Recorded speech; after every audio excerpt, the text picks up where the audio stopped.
Good morning, welcome, नमस्कार। हाल ही में भारत के प्रधानमंत्री की पोलैंड और यूक्रेन की यात्रा हुई है और ये एक बहुत वाइटल विजिट था हमारे प्राइम मिनिस्टर का। न केवल इंटरनेशनल मीडिया बल्कि हमारे न्यूज़पेपर्स ने भी बहुत तरजीह दी है और ये हमारे फॉरेन पॉलिसी में टर्निंग पॉइंट माना जा रहा है। इंडिया के रोल को अब नए सिरे से इंटरनेशनल लेवल पर देखा जाएगा। हम लोग इस सेशन में इस विषय से जुड़े हुए आयामों को, डायमेंशंस को कवर करेंगे। आते हैं सबसे पहले कुछ करेंट से रिलेटेड फैक्ट्स को कवर करें। तो देखो, on August 21 and 2 2024 prime minister Modi Poland की यात्रा करते हैं और प्राइम मिनिस्टर मोदी की यह यात्रा लगभग 45 वर्षों बाद होने वाली प्रधानमंत्री की यात्रा थी। इसके पहले मोरारजी देसाई 1979 में पोलैंड की यात्रा करते हैं और इस बीच प्रधानमंत्री ने पोलैंड की यात्रा नहीं। पोलैंड सेंट्रल यूरोप का एक देश है जिसकी राजधानी मॉस्को है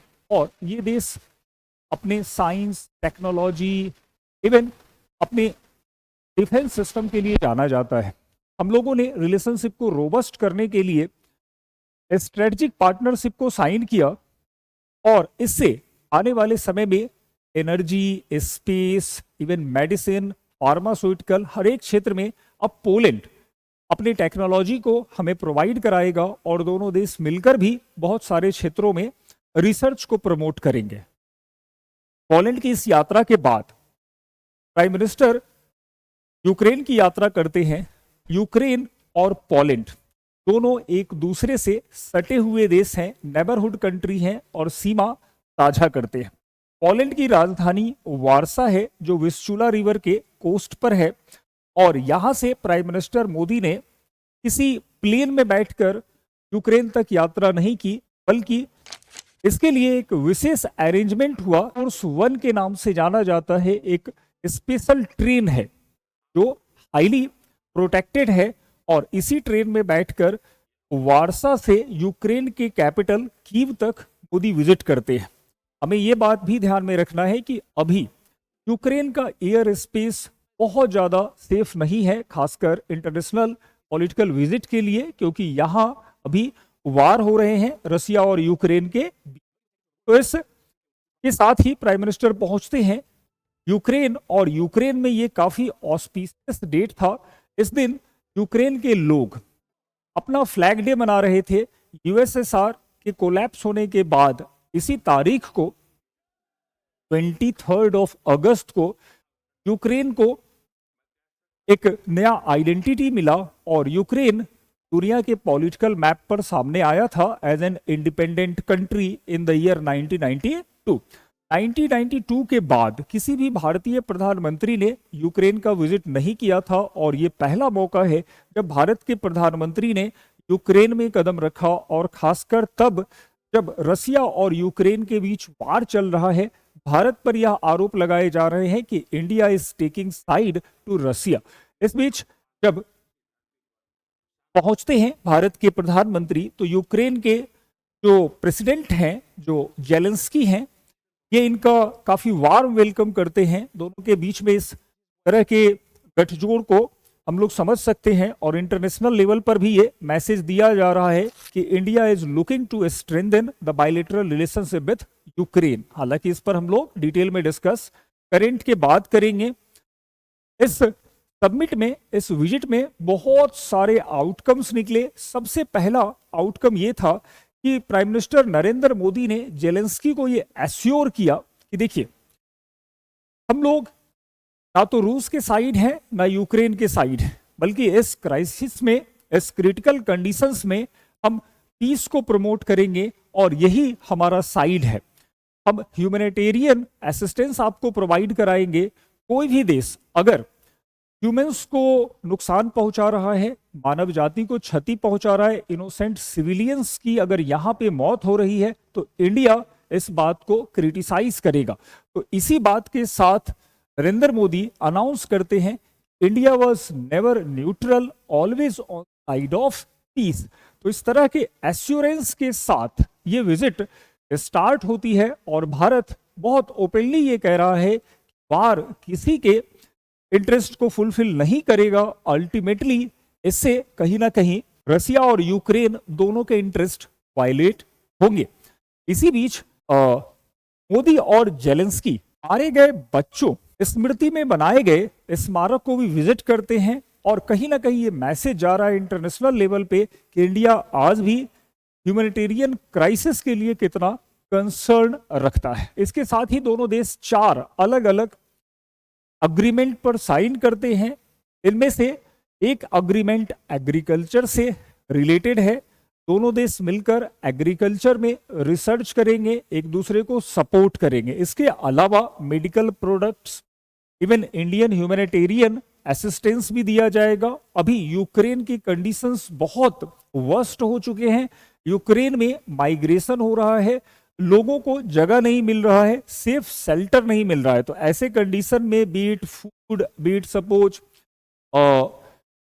जो कपड़े हैं, जो गर्म कंबल हैं, ये सारी चीजें India will provide them over the time with this agreement. आगे कल्चरल कॉपरेशन को भी प्रमोट किया जाएगा। तो इस तरीके से इसका आउटकम काफी वाइटल रहा। अगेन यहां पर भारत ने 4 भीष्म भी इनको उपलब्ध कराया है, ऑफर किया है। अब ये भीष्म क्या होता है? तो Bhishma refers Bharat health initiative for सहयोग, हित एंड मैत्री। देखो ये एक मोबाइल मेडिकल फैसिलिटीज है, इमरजेंसी मेडिकल केयर है, ये मेडिकल केयर बॉक्स है। ये ऐसे टाइम पे जब यूक्रेन अभी वार में इंगेज्ड है, कैजुअलिटी हो जाती है इसके मिलिट्री पर्सोनल्स की, तो उनको प्रॉम्प्टली ट्रीटमेंट प्रोवाइड करा देगा, उनके लिए मेडिकल फैसिलिटीज प्रोवाइड करा देगा। तो कहीं ना कहीं ये यूक्रेन के लिए एक पैनेसिया साबित होगा और यूक्रेन को अपने इस क्राइसिस से निकलने में भी मदद करेगा। तो एक गुडविल भारत का दिखता है। इसी के साथ ही दोनों देशों के बीच ट्रेड को आगे बढ़ाने के लिए एक इंटर गवर्नमेंटल कमीशन को भी लाया गया है और इस कमीशन को चेयर कर रहे हैं भारत के एक्सटर्नल अफेयर मिनिस्टर जयशंकर साहब और इनके काउंटर पार्ट हैं कुलेबा। तो दोनों मिलकर ट्रेड को भी आगे बढ़ाने पे बात करेंगे। जहां तक ट्रेड की बात है तो देखो यूक्रेन हमारे लिए आर्म्स का सप्लायर रहा है। इसके हमने यूक्रेन से पहले भी बहुत सारे टैंक लिए, एरोप्लेन्स लिए और आने वाले समय में अगर सिचुएशन चेंज होता है तो यूक्रेन फिर से एक सप्लायर बनकर सामने आएगा। बाकी अन्य चीजें जैसे हमारे स्टूडेंट्स भी यूक्रेन जाते हैं मेडिकल की पढ़ाई के लिए, इंजीनियरिंग की पढ़ाई के लिए, तो हमारे रिलेशंस मोर और लेस बहुत अच्छे रहे हैं। अब चलते हैं हम लोग इसके जियोपॉलिटिकल और इंटरनेशनल एंगल को देखते हैं।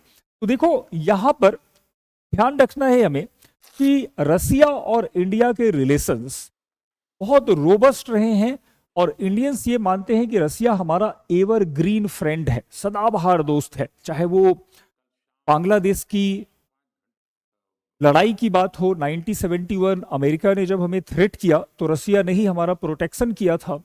चाहे वो हमारा न्यूक्लियर टेस्ट हो या हमारा स्पेस प्रोग्राम हो, हर एक टाइम पे रसिया ने हमें सपोर्ट किया, असिस्ट किया।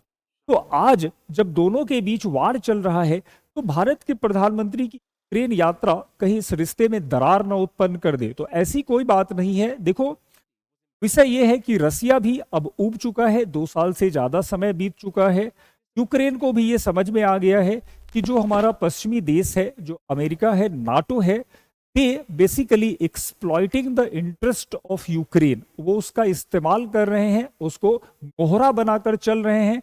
यूक्रेन के हित में भी अब यही बात सामने आएगी कि उसे रसिया के इंटरेस्ट को समझना चाहिए, दोनों देश को पीस और ट्रैंक्विलिटी की ओर बढ़ना चाहिए। और यही बात इंडिया एक मीडिएटर की तरह रसिया और यूक्रेन दोनों के साथ शेयर कर रहा है। कुछ लोगों को लगेगा कि इससे भारत और अमेरिका के रिलेशन पर असर पड़ सकता है, ऐसी भी बात बिल्कुल नहीं है। क्योंकि देखो 23 अगस्त 2024 को ही भारत और अमेरिका के बीच भी एक ट्रीटी साइन होती है। इस ट्रीटी का नाम है SOSA agreement, security of supply arrangement.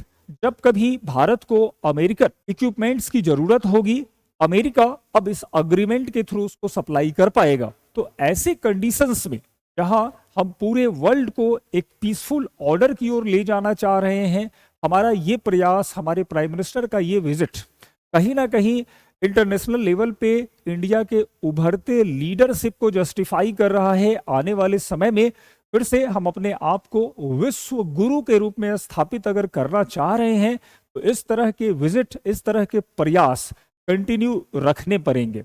और कहीं ना कहीं यूक्रेन और रसिया को भी ये समझना पड़ेगा कि वार किसी भी प्रॉब्लम का सॉल्यूशन नहीं है। दोनों देशों के अपने नेशनल इंटरेस्ट को समझना पड़ेगा, अपने लोगों के इंटरेस्ट को फुलफिल करना होगा। और अगर दोनों इस तरह से इंगेज रहे तो आने वाले समय में एक सिविलियन क्राइसिस भी आ सकती है। तो भारत का यही प्रयास है कि इस तरह के अंतरराष्ट्रीय मामलों का एक शांतिपूर्ण समाधान निकले जो कि सभी लोगों के इंटरेस्ट को फुलफिल